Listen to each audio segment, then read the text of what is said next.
Hello, everybody. Today on Every Day is Friday, we are joined by an absolute legend in the world of combat sports. He is a UFC Hall of Famer. He is a pioneer of mixed martial arts and one of the all time greats of both wrestling and MMA. With over 200 professional fights, countless championships, and a career that is inspired by generations. It's an honor to welcome the Beast himself, Dan. I'll just say top of the morning to you, Matt. No, top of the morning to you. For our listeners who may not be familiar with your line of work yet, could you give us a quick rundown of who you are and what you do? Well, again, I'll give you the Reader Digest version. I'm a former amateur wrestler, but a very diversified amateur wrestler. Diversified in the sense that I do the traditional American folk style wrestling, and then I'm also diversified in the two international styles of freestyle and Greco-Roman. But I also dabbled in judo and sambo, and then what most people will recognize as mixed martial arts and the Ultimate Fighting Championship. But back when it first began, it was still known, the company was still known as the Ultimate Fighting Championship, UFC, but it was known as, uh, it was a much more barbaric sport at that point in time. Is what was, nice mixed martial arts, but back then it was referred to as no holds barred because the athletes only operated on two basic rules, those being no biting, no eye gouging. Anything else you can think of, and I mean anything, as long as you didn't violate those two rules, and you signed a contract that had fine print at the bottom that simply stated, in the event of your accidental death, they're not liable. So, the UFC has changed a great deal over the decades. Yeah, what made you decide to compete in the UFC?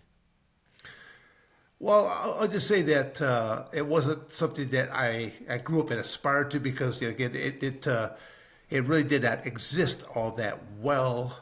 What I mean by existed, the pay-per-views, the knowledge about this unique new sport that was starting to evolve because like today we're doing a Zoom style interview. Zoom style interviews did not exist at this time period. Technology, the cell phone was a lot more primitive. It's more like it wasn't this nice little flat small device like this is a much bigger device, much more cumbersome. So uh, throughout this interview, I'll probably beat up on Americans a great deal because America and Americans are so quick to forget. They're not the best about knowing their history. And if you don't understand your history, you're doomed to repeat it. So I will beat up on Americans. Again, people probably, if they hear that, like, oh, is Dan Silver not American? Oh, I'm red, white, blue all the way through. But I know how lacking education is in the United States, especially when it comes to other countries, because most most Americans will be born, they'll live, they'll work, and they'll die all within a 50 to 100-mile radius. And that's a fact. So the fact. So it just, you know, I've had the opportunity. I mean, of travel. Just utilizing my amateur wrestling career to where I've traveled to all 50 states. It's not that as easy to get to two states like Alaska and Hawaii. Those are the two hardest states to get to, but even been to those a few times over the decades. And at 66 right now, people think, well, he must be retired. Well, sure, I've retired out of certain aspects of my life, but am I retired? No. Do I need to work? No. I like to work because you need a reason to get your ass out of bed in the morning. It's like getting my ass out of bed this morning. I had a reason. So, Yeah, let's Just a just little dive earlier into it. I than mean, just a little earlier than I yeah, no, normally do, but that's okay. That's what they make coffee for. yes, that's exactly right. I mean, how did you stay motivated throughout such a long MMA career? But I work for myself.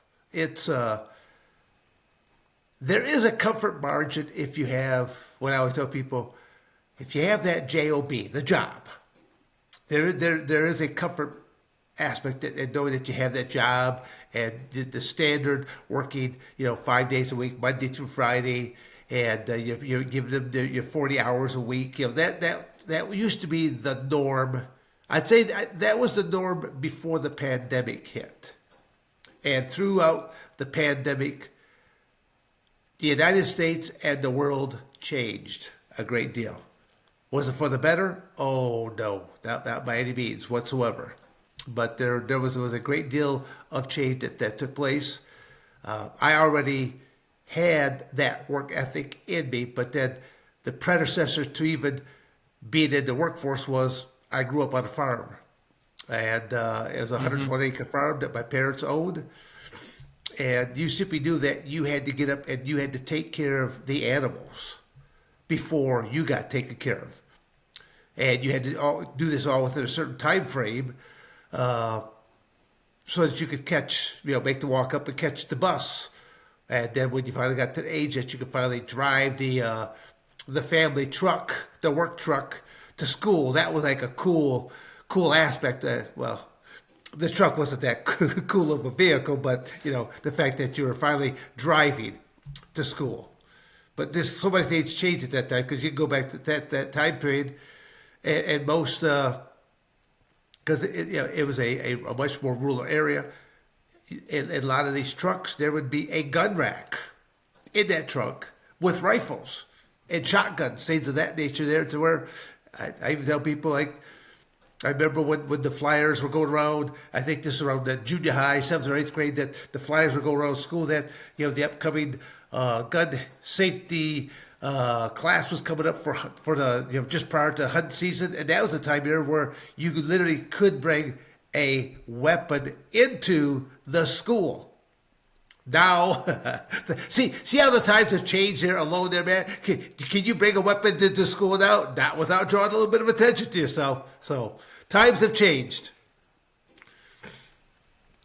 Oh, most definitely has. I mean, did working on the farm help you become stronger? Oh, of course it did. Because it's how many trips do you want to make to carry buckets of water from the creek back up the hill? Because it's we're our you name the animal, we raise them all: cows, chickens, pigs, ducks, geese, and you did not give them pet names because sooner or later they're going to end up on the dinner table, including Peggy the milk cow that I milked for 8 years. And that was actually a pretty sad day because it was, that was my job. But, it just one of those days that, when Peggy got too old that the milk gave out, well, they turned Peggy into hamburger. So, yeah. So it's just what I was saying about before about strength wise, a 5 gallon bucket is heavy. Now you got to think about this. I'm doing this probably even from junior high years and up that I can make a couple trips down, or I could carry 4 5 gallon buckets at once. That's a lot of weight. So, and then you think about wintertime, it's cold. It's cold outside. And you still have to have a steel bar down by the creek there, over by a tree, because you don't want to lose it in a wash or something like that. But you have a steel bar there because you have to spud a hole through the ice, then to dip out the buckets of water. So I'm not trying to, put together some like tragic little movie story. No, that was just the way it was from one season to the next. And spring is one of the worst times being on a farm because that's when a lot more rain is taking place. All the ground that was once hard and solid due to all the frost and the freezing temperatures, now is all muddy and soft. And you realize as you carry those 4 buckets up the hill, you realize that, gosh, why is my foot my right foot feeling so cold and sloshy right now because you lost your boot 4 or 5 steps back. And you can't set the buckets down because now they're going to tip out and you got to finish the march back on up and you're walking through manure. No, that's a great insight, Dan. I mean, can I dive into this? I mean, how did your childhood Well, prepare you for wrestling and MMA? well, I mean, I don't think it really prepared me in the sense of all the work and stuff like that went into a sport. I mean, I in high school I played with each changing season I played a different sport. I love football. I probably love football more than anything. Um, I even watch. I enjoy watching football still to this day because I mean every 30 seconds I'm guaranteed another crash bang boom session. Because that's the plays keep on going. So I enjoy watching football just because there's nonstop activity always taking place. Um, If the I'm not thing that mistaken, Dan, if you don't mind me interrupting, but did you play a role in a movie being a football player? Yes, I did. Yeah, it was Can again. you dive I into think that a little bit? Because well, again, just well, I've had a lot of unique things happen, and different people kind of reaching out to me. And the movie that we're talking about is the movie Rudy, all based upon Notre Dame football, and all the practice scenes were all done right there in at Notre Dame University, and the crowd scenes were done at halftime when was Notre Dame was playing another football team. As soon as like halftime came or something like that, they made the announcement. Okay, folks, right now we're shooting this upcoming scene here right now. So when the Notre Dame crowd comes, football players come out, let's give a rousing cheer for it. And then I'm wearing the Notre Dame uniform, and then okay, now when the other team is coming out, throw on the other uniform and run on out, and you're being booed. No, so it was comical in the sense of just doing the different things that we did, but to be out there in front of live crowds like that, I was able to get a couple other professional wrestlers involved in the movie, like Al Snow, um, and he and I we just played off of each other because we kept playing on opposite sides of each other, so that when we're in days where everyone else is basically crash bang boom and killing each other for real, we're working it like professional wrestlers. We can come around shoulder like a little block, and then me maybe over exaggerating, flying backwards and things of that nature, and the film crew just they enjoyed filming us because it was just like it looked like almost like super inhuman type of things that we were doing at times. And we were just, we're keeping our game faces on at the time, but we're just having the time of our lives because we thought we were being paid good money at the time, but it was good. It was good at the time, and we're just there's a lot of downtime because they're always setting up the next film shot. They got to have the lighting just right. They have to have camera crews here and there, and so there was a lot of downtime just where you just waited. So we just did a lot of bullshitting and goofball type stuff. no, that's awesome. I love that. I mean, Yeah, did you have any role models growing up? role models. Well, other than parents, no, not really. I mean, I again watching sports stuff like that. There were some great athletes, but knowing that I was going to mirror myself after, again, just like I said, like utilizing the sport of amateur wrestling. That's When did you what first start wrestling? I chose that sport. I started like anything else, through the junior high time frame, through actual physical education. And even when I say that term right now, if you were to go into a high school or junior high today, and if you were to watch what they're trying to pawn off as physical education, it's sad. And again, here comes Dan Severn beating up America right now, but it's kind of like going, look at the childhood obesity that we have in our country. Look at the kids that they can't do anything physically. They can't do push-ups. They can't do sit-ups. They can't run a little shuttle run or something like that. But give them a cell phone. Give them a laptop. They got these digits that can just go all over the place. You know, thumbs. I mean, where do they do that? They teach that class where both those thumbs are just going like, you know, I always tell people the reason I know how to type, I actually took a typing class in high school. Wow, that's really cool. I mean, I didn't know they had those classes back then. I mean, most kids nowadays they should really go into sports. And what advice would you give to kids who want to start wrestling? Well, again, I just think that, well, just in general, parents should motivate their children to participate in as many different types of athletic uh, opportunities, whether they're male or female, they're sporting opportunities for both, and that hopefully will help promote a more long-lasting, healthier lifestyle. Maybe some more healthier choices. It's like right now you've got the internet. You've got with your cell phone. You've got the world at your fingertips. So googling things because I'm again I'm at that senior citizen age where you look at I'd like to know that I'm doing the right type of workouts so I can get the most benefit out of the workouts.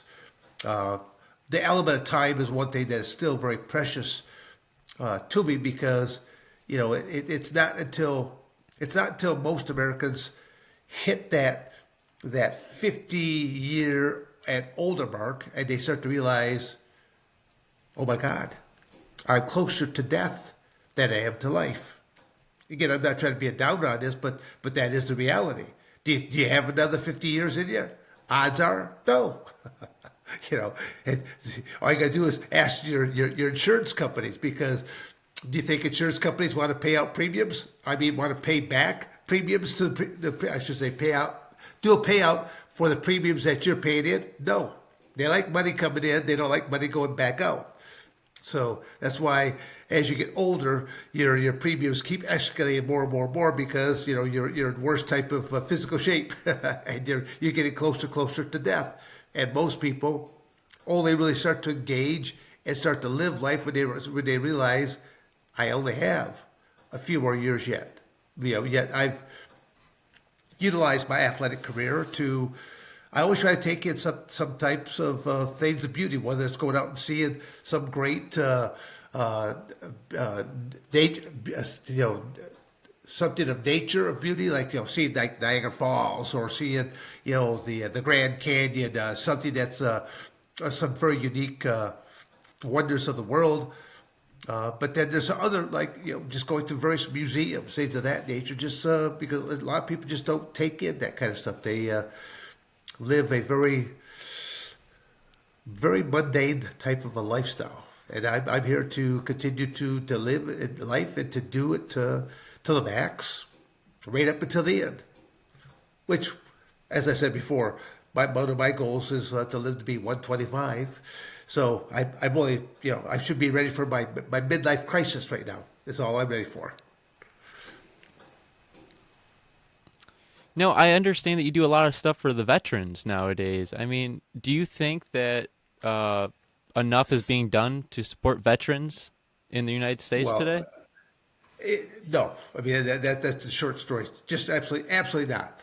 Again, when you look at the sheer stupidity that's been happening in our country for the last 4 years, and when we're taking care of illegal aliens that have come into our country, giving them hotel stays at nice hotels, giving them out gift cards for money, and we have vets that are living out in the street. No, you always learn as a family unit. You may not like some of your aunts, uncles, or other family members, but family takes care of family. They're not going. They don't. They're not supposed to end up in homes, and that's again, United States is that one country that we are shoving our old people more and more off into homes. You look at other countries like India, Japan, you are the centerpiece. The fact that you have been on this planet for 80 or 90 years, you're relished, you're cherished because of all the things that you have seen change within your lifetime. But we live in the United States in this disposable world where everything gets wadded up and then tossed and gone. No, I think that's really good insight. I mean, do you think like Americans? Okay, let me put it this way. What do you think makes America unique compared to other countries? Oh, it's but without a second thought, America is the land of opportunity. What I say by that, you can come to the United States with nothing, and you can make something incredible out of your life because we are that land of opportunity. And again, I'm not going to try to get into political, but how stupid our country went in the last 4 years. But having his head shoved up his ass, it's an understatement as to how bad our country was.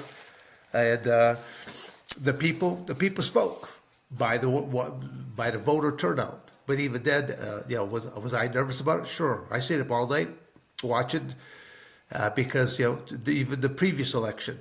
Something happened during the night, but the fact that the Republican Party could not prove it, it's kind of going. If you can't prove it, it's going to probably happen again. And I'm just hoping that a lot of things that I don't have to think about it. I simply know that Trump will come through with his promises because he's that type of a person. He is not a politician. That's where a lot of people don't understand. They'll tout his accolades like this, or they'll diminishes his accolades with these types of facts. The guy is not a politician. He didn't come from that. The guy is he made companies. He went out. He worked in the trenches, so he understands what it takes to put in a long day. I mean, it's. If people would just do a little bit more research and to see what type of work politicians they have had, they don't have calluses on their hands, so they don't know what a hard day's work is anymore. There are some, but the turds way outweigh the good people. And that's where they have to do a lot more changes and flush a few more of those turds down the toilet. I mean, we get to look for the future, like towards the future. I mean, what advice would you give to like a young American who wants to build a better future? Well, again, try to think at what age you're right now, because some people are just they're too young, they don't understand. They definitely need to read a little bit more. I mean, as I said, the cell phone is a great device, just like right now I'm communicating with you over a laptop. I travel with a laptop a great deal. I'm a whole lot better at typing off of the keyboard than I am for sitting there with the double thumb or typing, trying to text. And it's right now you've got the world at your fingertips. So just doing more and more research, but don't simply just take stock in one item that you come up with. Only because of how distorted information has gotten in the last 4 years, I would double and triple check a lot of my information sources, just because America got into quite the lying phase in the last 4 years. Downright lying. Again, let me go back. Let me beat up on politicians and the cure for America against our politicians. The ones that promise, they open that mouth, they promise to do all these things. If you put fact-checking back in, you tell me who would be against fact-checking? What type of a person would be against fact-checking? Come on, give me a response. I want to hear something, because I know what the response is. To the person who's lying to you does not want to have fact checking. So if you have fact checking, that's fantastic. If you put in term limits, that's another fantastic type of thing. Then you won't have some of these old turds like Pelosi and stuff like that, that they should have been put out the pasture decades ago. And if you had the wealth, to your name and you became a politician, and at the end of a couple of terms, you're a multimillionaire and you're on a servant salary, Matt, how's that possible? They're doing something shady. No, I want to hear a response. How is that possible? I know how it's possible. It's not through legal ways of doing things, because they have a lot of insider information, and they're utilizing it for their own well-being. Yeah. So there's, like I said, there's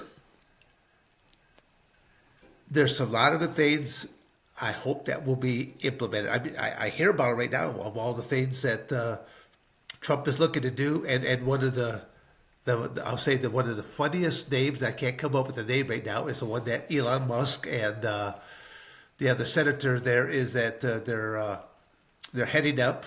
But I think it's somehow checking out the government efficiency program or something like that. And I go, yeah, they called it Doge. Okay, yeah. It's Department of Government Efficiency. Is that what it was? DOGE. Yeah. Department of Government Efficiency. Yeah, there it is. So first off, you got a guy like Elon Musk. I mean, he's a very intelligent man. I mean, he's going to question so many things. He's going to find billions and billions of wasted dollars. I'm not talking about millions. I'm talking billions with the B. And it's and I want him to expose fraudulent aid after fraudulent aid, and make our. Why should Americans be paying all these taxes when they're getting such a? They're supposed to be buying and paying for this product, and yet we have people that aren't doing their job. Fire some people. Make examples out of them. Maybe even prison time. Well, I think that's a little bit. Having people just sit around. I like when they used to have the old chain gangs, so that you have them out there working on the side of roads, clearing brush, things of that nature. So, don't just sit around in prison. You got to get them out, got to exercise them, put them to work. You got a cheap work labor force now. It's good for them health-wise. Yeah, I tell everyone, do your research into it. By the time this interview is over, people are going to be like, Dan Sever's crazy. He's lost a cheese nutcracker. No, I live in the real world. And I have for quite a few years. Yeah, I always say follow the money. Oh, yeah. Yep. I mean, I think hard work and discipline, you can achieve the American dream. Oh, yeah. I mean, but that applies to, whether you want to do something athletically, whether you want to do something business-wise. I like watching the show Shark Tank, just because I see a lot of different people that took an idea, concept at the kitchen table, and then they put it into a practical application. They might start off with whether a food cart or something like that, if it's the food type of thing, or if they came up with the next new widget. They found some different people that had other aspects of that what they're trying to improve upon, and they go for it. I think that's more people should watch a program like that. Yeah, and I really do think that public figures should use their platforms for positive impact for America. Oh, yes. But again, to me right now, that is such a contradiction in terms, what has happened the last 4 years. As again, I'll keep coming right back to the fact that our media is censoring and lying to us. That's why I'll keep shouting every now because I got Elon in there right now, and I got that. So I got some other people, some sharp people that they know how to find out all this stuff, and I think you go, baby, you go. I'm rooting you on all the way through. Keep on going. Bring me on board. I'll point a few fingers too.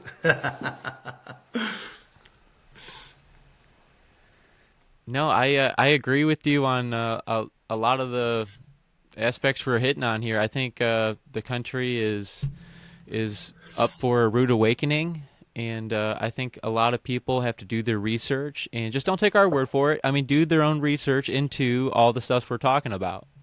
Yeah. I don't know if I'd say the rude awakening. There's some individuals that are in for a rude awakening because they're going to get exposed. I think America is going to love what's happening.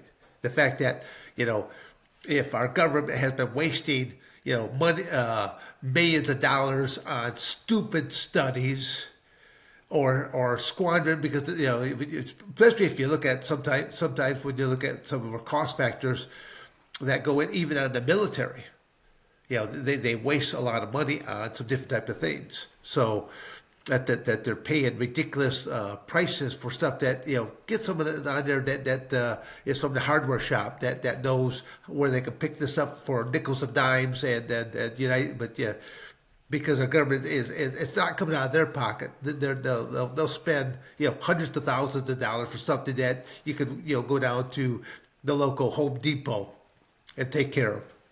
So, because I have my own projects I work on. I live kind of a unique lifestyle. The fact that I'm born and raised from Michigan, but I went to college at Arizona State. But then I have a home and business operation in both states. But where am I at today? Like I'm here in Don Fry's home.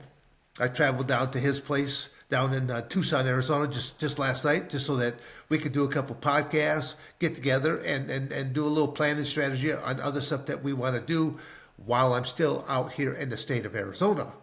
And so while I'm out here doing the interview with you at his house, I mean, how many houses that just simply have guns and stuff like that just laying around on the dinner table, with deer horns, and I mean it's just to give a quick look here up on the wall there. I mean it's just a very kind of a rustic type setting, as Don would say, a manly setting. No, to circle back what you just said, I mean, you and your Arizona State University wrestling team, how do you feel joining that team? No, I mean it was Bobby Douglas was the head coach at that time. Bobby Douglas was the first black head coach of any sport. Because sometimes I've had some people say that Dan Severn is a racist. And I'm like, really? And then I have to educate them. You did not realize that I went to college at Arizona State, and my coach was a black man, and the fact that most of my team was probably 50% black, 1/4 Mexican, 1/4 white. I go, so it's like, I come from, again, football, wrestling, track and field. To me, athletes simply know, can you get the job done? That's what it looks. That's all they care about. They look at each other. You're a team unit. Can you get your job done? Whether if you're on the football team, if you're the receiver, if you're the blocker, you're the tackler, can you get your job done? If you can't get your job done, we're going to find somebody else who can get your job done. I don't care if you're a Sasquatch. I don't care if you're a Cyclops with one eye in your forehead or something like that. Can you get the job done? That's how most athletes look upon each other. Yeah, and we talked briefly about this before, about wrestling being just you and yourself. We were talking briefly before about how wrestling is just you out there. Yeah, well, again, that's where team sports, they rely upon, again, I just look at the football team, there's 11 people that go on that field. when it comes to wrestling, sure, it's a team, but it's based upon individual performances. Like one of the goals I set for myself my freshman year in high school was I wanted to be the first freshman ever to make varsity. It had not been done before. And, most wrestlers' mentality is lose a little bit of weight and you're going to be this bigger, stronger monster at this lighter weight class. I think I weighed around 165 pounds. I lost about 10 pounds, went down to the 155-pound weight class. But when you're just a lowly freshman and you go up against sophomores, juniors, and seniors, that 1, 2, 3 years of physical maturity, but then the fact that you've been practicing, you've got that much more mat experience, stuff like that. I mean, I challenged at the 155-pound weight class. I got tore up, got beat.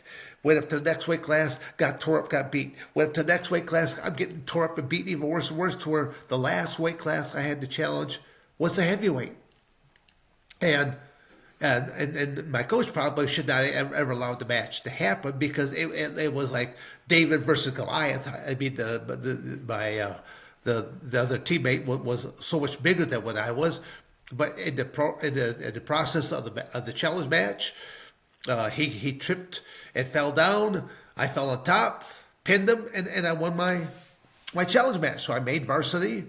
But when you look at some of the comical, there really should be a movie made at some point in time about different parts of my life, because I mean, it's sheer comedy, but then also there's certain other aspects of it that will give you some of those aspects of an old-fashioned Rocky movie there too, because you're so much that underdog when you walk out there. So like my very first varsity match, I'm standing next to my coach, and I'm just bouncing up and down like, I don't know what like little Mexican jumping beat or something like that.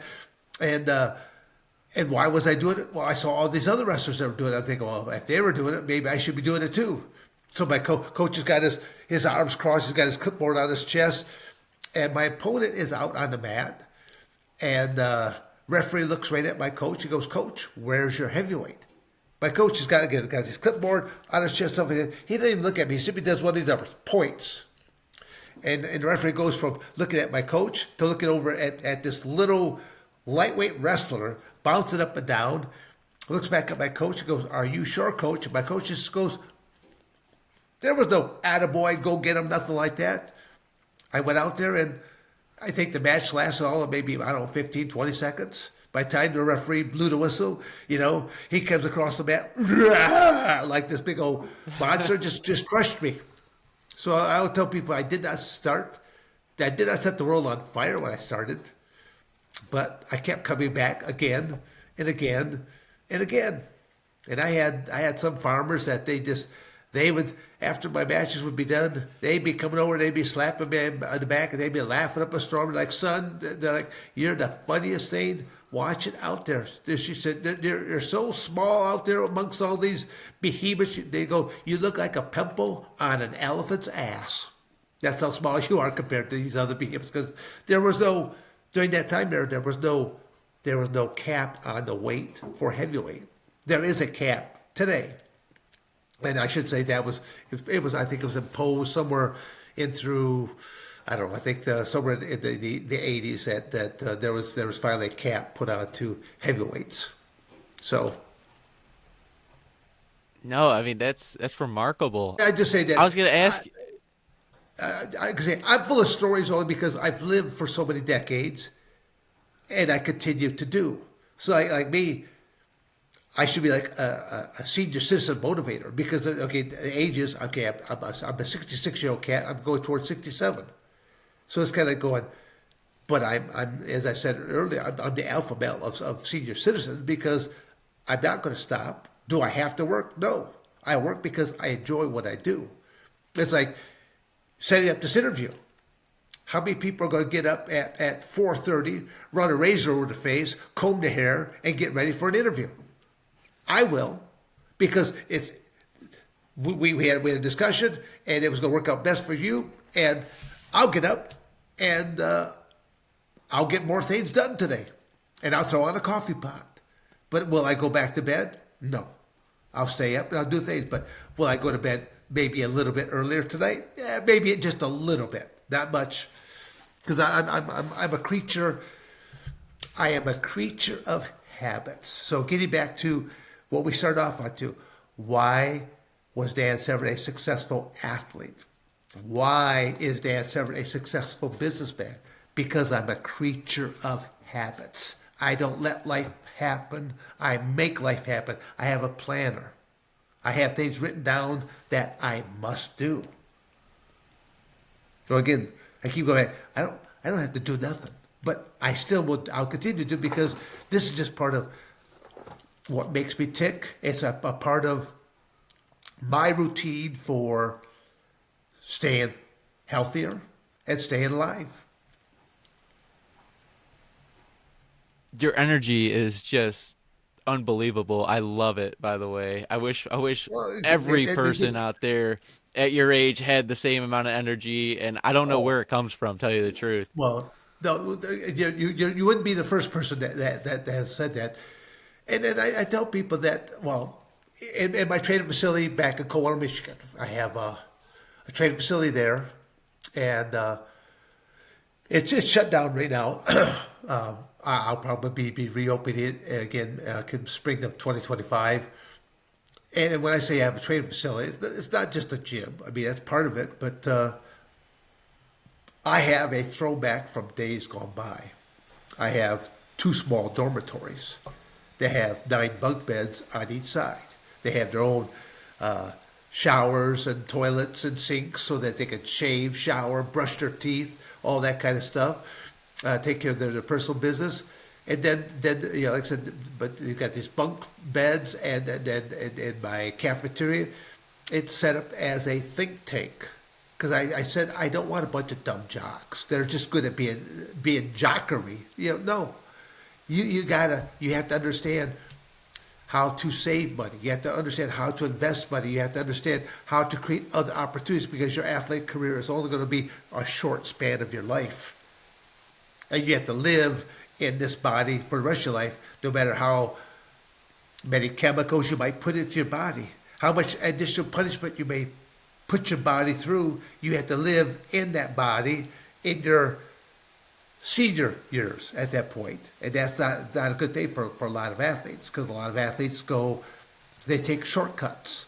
They'll get into chemicals, because that's one of the quickest results is like, sure, I'm at this weight, but if I get on some steroids and stuff like that, I can get it bigger and stronger, bigger, stronger, faster, But how many more years did you just shave off of your life and quality of life?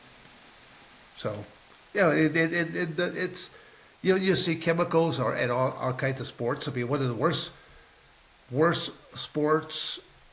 Sports and or businesses that I've ever been involved in is professional wrestling, because there'll probably be some people out there that they'll need a tissue or something like that to dry their eyes. But I always tell people that professional wrestling is a scripted event.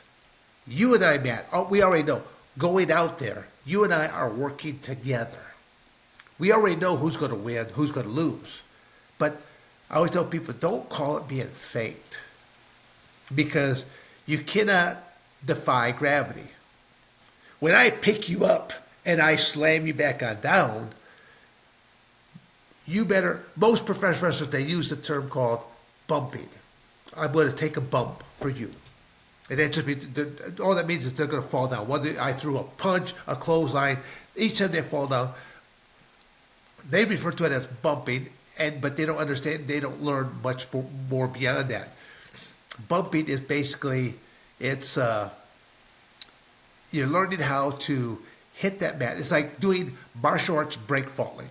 You're trying to hit that mat or that canvas with as much body mass as you possibly can, so you can dissipate the force. So you're not trying to land on a point of an elbow or something like that, because you might jack your shoulder out of place or something of that nature. You're always trying to tuck your chin to your chest, so you're not hitting the back of your head, because not all rings are created equal. There are some really, especially when you first start off in an industry like professional wrestling, there are some really shitty rings that you'll be in. That there'll be screws that'll be coming up out of the wood, and they don't have it. There's no pad on this plywood. It's 2x12s and plywood is what's on top there. So when you hear that crash, bang, boom, that's not a sound machine underneath there. That's just, we're just proving gravity by men picking up other men and crashing on down. And again, I say it like that because it was predominantly a bad sport, but women have been involved in professional wrestling for quite a few decades as well with that. Is that how you got your nickname, the Beast? No, actually, that came from, you'll like this, from much more modern times, from a football, NFL, Hall of Fame great, Jim Brown. He was one of the play-by-play color commentators for the Ultimate Fighting Championship because the UFC was still struggling at that time, and they were trying to bring in more attention. So they brought in a superstar running back, Jim Brown, and he was on the microphone, and he was one of the first people that, in his words, he said, when he told me, he said, Danny goes, when I first met you, he goes, I did not even know that you were a fighter because I had already worked for two different universities. I worked for Arizona State University and Michigan State, and typically when you show up to a social event, you put on a sports jacket, a tie, and I was wearing my glasses. I'm good up close, but I wear glasses for distance. And everybody thought that I was somebody's agent because of the way that I was dressed. Because everyone else, I've got Al Snow with me at my first one. He's wearing the tank top, muscle shirt, and then a lot of these other fighters are wearing tank tops, and they got tattoos and this, that, and they're all looking like mean and tough. And everybody thought I was somebody's agent until they made the announcements. We need all the athletes up to the head table here. And then all of a sudden they see Al sitting out in the group, and they're like, and they see this guy, me, up there, and they're like, well, who's this guy, And because that's where re-educating Americans, because back then you had a table. There'd be four athletes on one side of the podium, where you had basically the gentleman that was kind of orchestrating the whole thing. You had four athletes on one side, four athletes on the other side. They would pulled out a bingo ball machine. They pulled out a bingo ball machine that had 8 names that were written on 8 different balls. And they'd spin around, and then they'd come up with maybe Ken Shamrock, and they'd spin it again, and then they Hoist Gracie, and then you find out. First off, you just arrive to this fighters meeting, and for again promotion of the advertisement, all of those kind of stuff. But this was for, it wasn't for the weigh-ins because there was no weight class.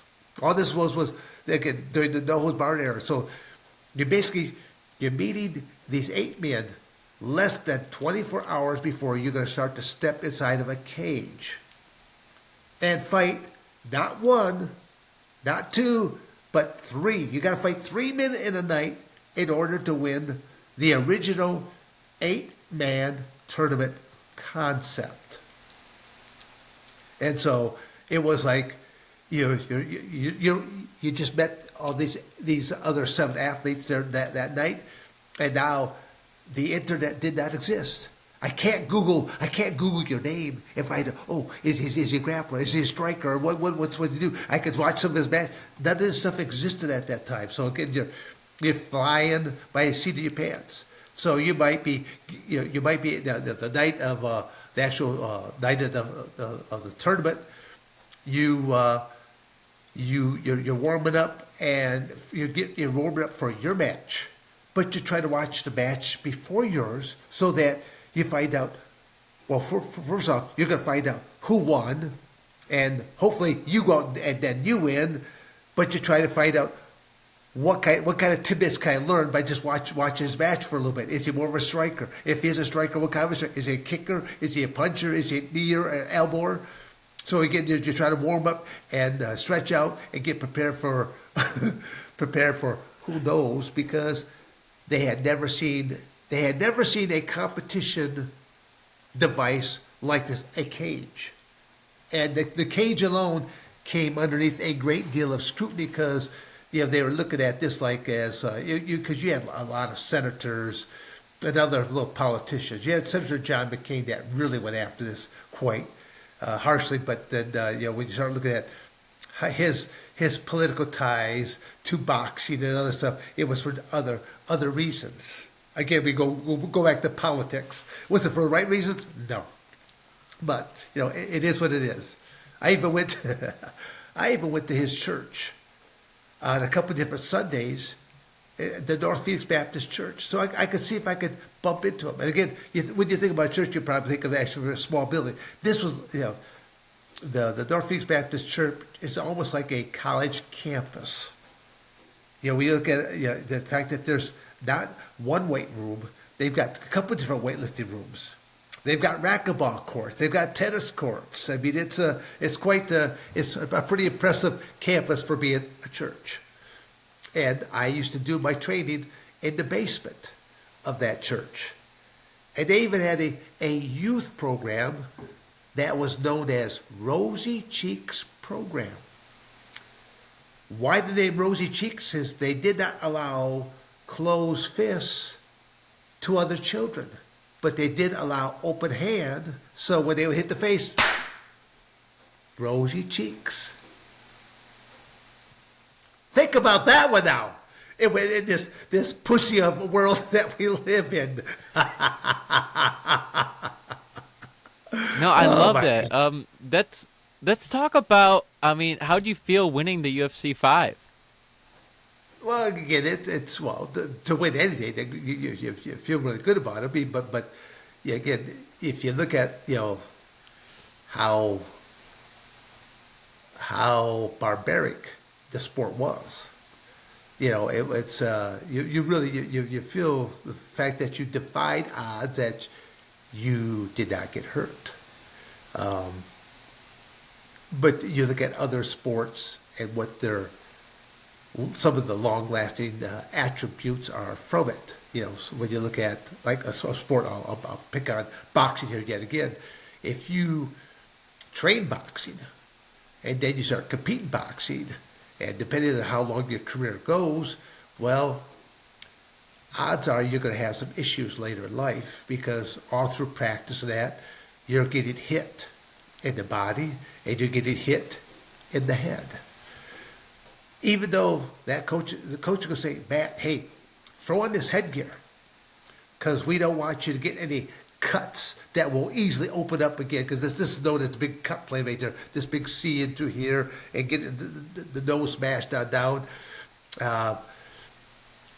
But even though you got the headgear and stuff, that you're still receiving the percussion of the strike. So yeah, we might not have damaged the exterior. What we're damaging is the interior, and then you start seeing CTE, Alzheimer's, and dementia in a sport like that. When No Holds Barred, aka mixed martial arts, that came on the scene, I'll say that became probably the second biggest contributor towards those same type of aspects, with the quickest rising sport being slap boxing.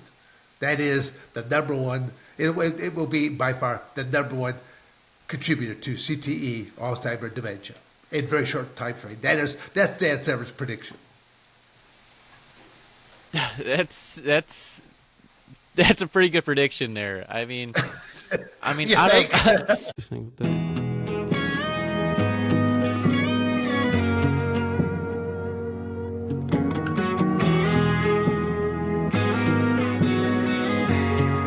baby.